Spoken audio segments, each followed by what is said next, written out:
Hello everyone, today we are going to discuss the pharmacovigilance interview questions and answers. This is the second part of this series, so let's get started.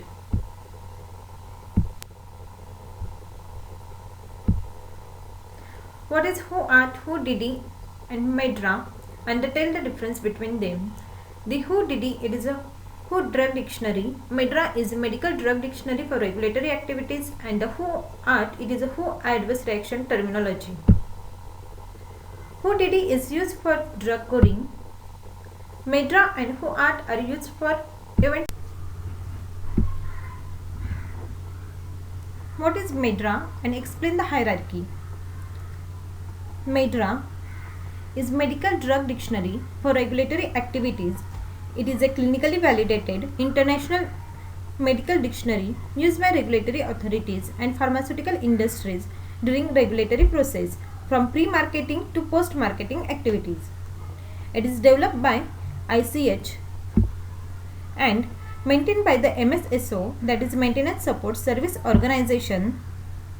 MedDRA is updated twice a year.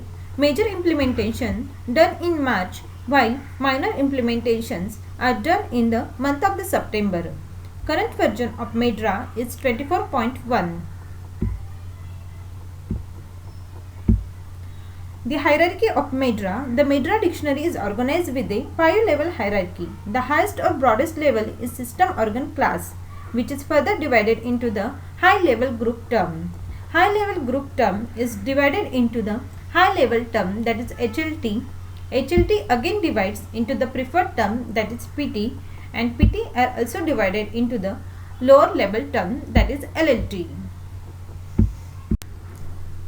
What do you mean by the causality? Causality is the relationship between a set of factors. In pharmacovigilance, causality is the relationship between the suspect product and the adverse drug event. Causality assessment is the method by which the extent of relationship between a drug and a suspected reaction is established. Currently, number of causality assessment scales exist. These scales include Karsh-Lassenga scale, Narenge scale, Who probability scale, and etc.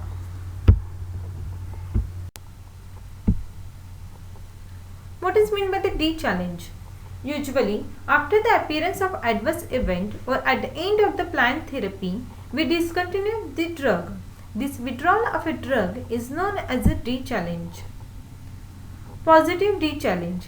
If adverse event shows the improvement after the drug withdrawal or dose decrease, then D challenge is considered as positive D challenge. Negative D challenge. If adverse event does not improve after the drug withdrawal or dose decrease, then the D challenge is considered as a negative D challenge. Unknown D challenge. If information is not provided on status of adverse event after the drug withdrawal or dose decrease, then D challenge is considered as an unknown. What is meant by the re-challenge? Re-challenge refers to restarting of the same drug after having stopped it. Usually, it is stopped due to an adverse event. Positive re-challenge. If adverse event reoccurs after restarting of a drug, then that re-challenge is considered as positive re-challenge. Negative re-challenge. If adverse event does not reoccur after the restarting of a drug, then that re-challenge is considered as a negative re-challenge. Unknown re-challenge. If information is not provided on status of adverse event after the restarting of a drug, then that re-challenge is considered as unknown. When do you consider an event to be serious? If an event is associated with any one of the following conditions, then it is considered as serious. The conditions are death, life-threatening, hospitalization or prolongation of existing hospitalization, congenital anomaly, and disability, and medically. Give importance of seriousness assessment of adverse event report. Accurate seriousness assessment is a critical step in case processing as it impacts ICSR and drug safety regulatory timelines. Also, regulatory timelines for serious and non-serious cases are different. If you incorrectly assess the serious case as a non-serious, then it affects the regulatory timelines. How does incorrect assessment of seriousness affects the drug safety? This may lead to incorrect signal detection, by which drug safety may compromise. Explain seriousness criteria as a death. We consider the seriousness criteria as a death when only if the seriousness of the event is reported by the reporter is death or fatal, or if in the reporter clearly mentioned that the patient died after receiving our drug, or if reported event is completed suicide, then in event it is considered as death. We should consider that if reported event is only suicide without outcome, in such a cases do not consider or assume seriousness criteria of event as a death, as we don't know the outcome of event suicide. In this case, we need to immediately raise the query asking outcome of the event suicide. If reported confirms that the outcome of the event is complete suicide, only then consider the seriousness of event as a death.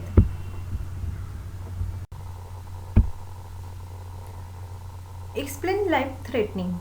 If in the report, reporter clearly mentioned that patient is in life-threatening condition at the time of event, or if the patient is at a risk of death at the time of event, or the seriousness of the event criteria cannot be considered as a life-threatening if hypothetically might have caused death of a patient if more serious. For example, if the patient experienced heart stroke and taken for the hospital, now here seriousness of the event can be life-threatening or hospitalization depending on the situation. If event get more severe and patient died, but here at present patient is not at immediate risk of death, so seriousness of the event is hospitalization and not life-threatening. Consider second scenario. If the patient required ventilator support or patient is in coma, then seriousness of the event is life-threatening, as here patient is at immediate risk of death.